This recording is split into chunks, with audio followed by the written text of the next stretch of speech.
ಅರಿಜಿತ್ ಸಿಂಗ್ ಅವರು ಏನಕ್ಕೆ ರಿಟೈರ್ಮೆಂಟ್ ತೊಗೊಂಡ್ರು?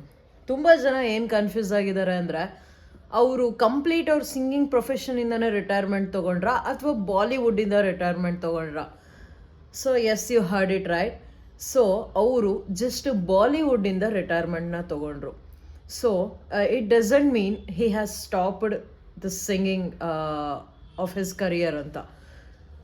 ಸೊ ಏನಂದರೆ, ಬಾಲಿವುಡ್ಡಿಂದ ಅವರು ರಿಟೈರ್ಮೆಂಟ್ನ ತೊಗೊಂಡಿದ್ದಾರೆ. ಏನಕ್ಕೆ ಅಂತ ಕ್ವಶನ್ ಮಾರ್ಕ್ ಬಂದಿದ್ರೆ, ಸೊ ಎಲ್ರಿಗೂ ಅನ್ನಿಸ್ತಿರೋದು, ನನಗೆ ಅನ್ನಿಸ್ತಿರೋದು, ನಂಗೆ ಗೊತ್ತಿಲ್ಲ ಡಿಫ್ರೆಂಟ್ ಇದೆಯಾ ಸೇಮ್ ಇದೆಯಾ ಅಂತ. ಅವರು ತುಂಬ ಇಂಟರ್ವ್ಯೂಸಲ್ಲಿ ಹೇಳಿದ್ದಾರೆ. ಸೊ ನಾನು ನನ್ನ ವಾಯ್ಸ್ನ ಏನದು ಬ್ರೇಕ್ ಡೌನ್ ಮಾಡಿಕೊಂಡು ನಾನೊಂಥರ sculpted his voice. He has sculpted his voice ಅಂದರೆ ಅವ್ರಿಗೆ ಬೇಕಾದ ರೀತಿಯಲ್ಲಿ ಅವ್ರ ವಾಯ್ಸ್ನ ತೊಗೊಂಡ್ರು, ಅವ್ರ ವಾಯ್ಸ್ನ ಬೇರೆ ಥರ ಮಾಡಿಕೊಂಡ್ರು. ಸೊ ಮೊದಲು ನನ್ನದು ಈ ವಾಯ್ಸು ಈ ಥರ ಇರಲಿಲ್ಲ ಅಂತೆಲ್ಲ ಹೇಳಿದ್ರು.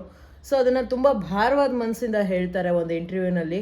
ಆಮೇಲೆ ಇನ್ನೊಂದೇನಪ್ಪ ಅಂದರೆ, ಅವರು ಇವಾಗ ಬಾಲಿವುಡ್ಡಿಂದ ರಿಟೈರ್ಮೆಂಟ್ ತೊಗೊಂಡಿರ್ಬೋದು, not from his singing career. So ಅವರು ನೆಕ್ಸ್ಟು ಇಂಡಿಪೆಂಡೆಂಟ್ ಮ್ಯೂಸಿಕ್ನ ಸ್ಟಾರ್ಟ್ ಮಾಡ್ತಾರೆ. ಸೊ ಇದೆಲ್ಲ ನೋಡಿದಾಗ ಸಿನಾರಿಯೋ ನನಗೇನಪ್ಪ ಅನಿಸಿದ್ದು ಅಂದರೆ, ಸೊ ಅವರು ಹಾರ್ಡ್ ವರ್ಕ್ನ ಇಷ್ಟು ವರ್ಷ ಮಾಡಿದ್ರು, ಇನ್ಮೇಲಿಂದ ಸ್ಮಾರ್ಟ್ ವರ್ಕ್ನ ಮಾಡೋದಕ್ಕೆ ಮುಂದಾಗ್ತಾ ಇದ್ದಾರೆ. ಸೊ ನಾವು ಅಷ್ಟೇ ನಮ್ಮ ಲೈಫಲ್ಲಿ. ಸೊ ಇದು ಹೆಂಗಪ್ಪ ಅಂದರೆ, ಏನಾಗ್ತಿತ್ತು ಅವರಿಗೆ, ಏನಕ್ಕೆ ರಿಟೈರ್ಮೆಂಟ್ ತೊಗೊಂಡ್ರು ಅಂದರೆ, ಆ ಸ್ಟ್ರೆಸ್ನ ಎಲ್ರಿಗೂ ಬೇರ್ ಮಾಡೋಕ್ಕಾಗಲ್ಲ, ತುಂಬ ಕಷ್ಟ ಆಗುತ್ತೆ.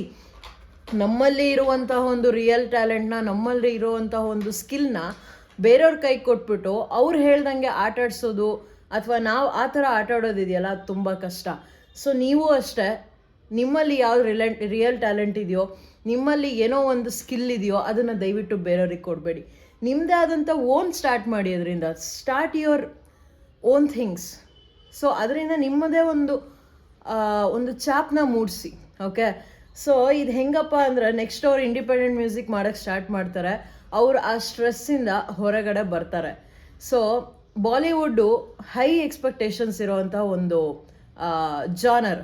ಸೊ ಯಾವುದೇ ಹಾಡಾಡಲಿ ಹಿಟ್ ಆಗಬೇಕು, ಫೇಮಸ್ ಆಗಬೇಕು, ವೈರಲ್ ಆಗಬೇಕು. It depends on not only on the singer, it depends on every one. ಯಾರೇ ಟೆಕ್ನಿಷಿಯನ್ ಇರ್ತಾರೆ, ಕಂಪೋಸರ್ ಆಗಿರ್ಬೋದು, ಲಿರಿಸಿಸ್ಟ್ ಆಗಿರ್ಬೋದು, ಸಿಂಗರ್ ಆಗಿರ್ಬೋದು, ಇನ್ಸ್ಟ್ರೂಮೆಂಟರ್ಸ್ ಆಗಿರ್ಬೋದು, ಎಲ್ಲರ ಮೇಲೂ ಡಿಪೆಂಡ್ ಆಗುತ್ತೆ. ಸೊ ಸಿಂಗರ್ ಒಬ್ಬನಿಂದನೇ ಸಾಧ್ಯ ಇಲ್ಲ. ಸೊ ಆವಾಗ ನಾವು ಯಾರ್ದೋ ನಮ್ಮ ಟ್ಯಾಲೆಂಟ್ನ ಯಾರ್ದೋ ಕೈಗೆ ಕೊಟ್ಟಾಗ, ನೀನು ಹಿಂಗೆ ಮಾಡು ಅಂತ ಆಗಲ್ಲ. ಅದೊಂಥರ ಹೆಂಗಂದರೆ, ನಾವೊಂದು ಬಾವಿಯಲ್ಲಿರ್ತೀವಿ ಅಷ್ಟೇ, ನಮ್ಮ ಟ್ಯಾಲೆಂಟ್ ಇರುತ್ತೆ, ನಾವು ಒಂದು ಬಾವಿಯಲ್ಲಿರ್ತೀವಿ ನಮ್ಮ ಟ್ಯಾಲೆಂಟ್ನ ಇಟ್ಕೊಂಡು. ಸೊ ಅಲ್ಲಿ ಹೊರಗೆ ಬರೋಕ್ಕೂ ಆಗಲ್ಲ, ಈಜಾಡೋಕ್ಕೂ ಆಗಲ್ಲ. ಹೋಗಲಿ ಈಜಾಡೋಣ ಅಂದರೆ ಬ್ರಾಡಾಗೂ ಈಜಾಡೋಕ್ಕಾಗಲ್ಲ, ಈಜಾಡ್ತಿರ್ತೀವಿ ಅಷ್ಟೇ, ಎಲ್ಲಿ ಅಲ್ಲೇ ಸುತ್ತೋಡಿತಾ ಇರ್ತೀವಿ. ಬಟ್ ಆ ಬಾವಿಯಿಂದ ನಾವು ಹೊರಗಡೆ ಬಂದಾಗ ನಮಗೆ ಬೇರೆ ಪ್ರಪಂಚನೇ ಕಾಣುತ್ತೆ, ನಮಗೆ ಬೇರೆ ಲೋಕನೇ ಕಾಣುತ್ತೆ. ಸೊ ಇದನ್ನು ಅವರು ಇವಾಗ ಮಾಡೋದಕ್ಕೆ ಮುಂದಾಗ್ತಾ ಇದ್ದಾರೆ. So he is my very much inspiration. ನಾನು ಹಾಡೋದಕ್ಕೆ, ನಾನು ಎಷ್ಟೊಂದು ಹಾಡುಗಳನ್ನ ಅವ್ರದ್ದೇ ಸಾಂಗ್ಸ್ನ ನಾನು ಕೇಳೋದು, ನಾನು ಎಷ್ಟೊಂದು ಸಾಂಗ್ಸ್ ಅವ್ರದ್ದೇ ಕೇಳೋದು, ನನ್ನ ಲೂಪಲ್ಲೇ ಇರುತ್ತೆ. So he is my very much inspiration ಅಂತ ಹೇಳ್ಬೋದು. ಸೊ ಅವರು ರಿಟೈರ್ಮೆಂಟ್ ಅನೌನ್ಸ್ ಮಾಡಿದಾಗ ನಂಗೆ ತುಂಬ ಬೇಜಾರಾಯಿತು, ಬಟ್ ಕ್ಲೀನಾಗಿ ನೋಡಿದಾಗ ತುಂಬ ಖುಷಿ ಆಗ್ತಾ ಇದೆ. ಸೊ ನೀವು ಅಷ್ಟೇ. I am not talking about business and job, but ನಾನು ನಿಮಗೆ ಅದ್ರ ಬಗ್ಗೆನೂ ಮಾತಾಡ್ತಾ ಇದ್ದೀನಿ.